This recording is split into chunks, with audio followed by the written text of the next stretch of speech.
question from Sarah. Hey, Gallo, how are you? Great, and you? I'm good.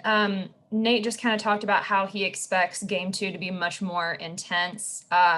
Is that kind of your take on it as well? And just in your playoff experience, when you kind of punch a team first, is game 2 typically much more intense? I think so. I think, that they're going to talk of just like we did talk about the game plan and the adjustments that they're going to make. And so I think that the biggest difference would be how we adjust to, their new game plan.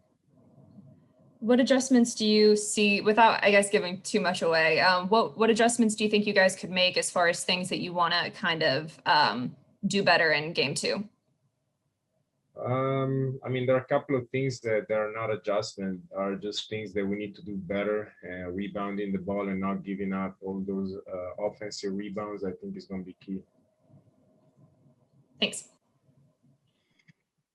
Any additional questions for Gallo? Okay, Kevin Chenard.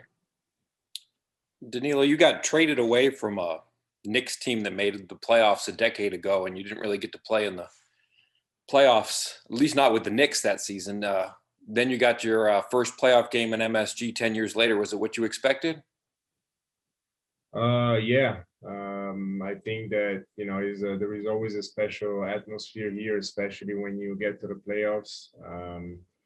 And, there were some great games in the regular season when I played here. So I can only imagine that in the playoffs, it would be even better. So I think it's just great to play in front of fans. Tell us about the haircut.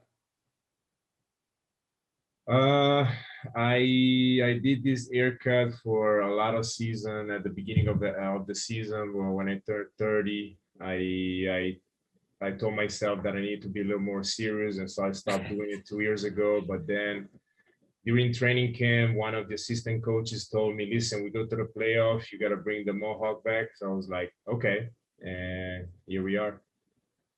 Thank you. Any final questions for Gallo? We are clear. Thank you, Gallo. Thank you. DeAndre Hunt.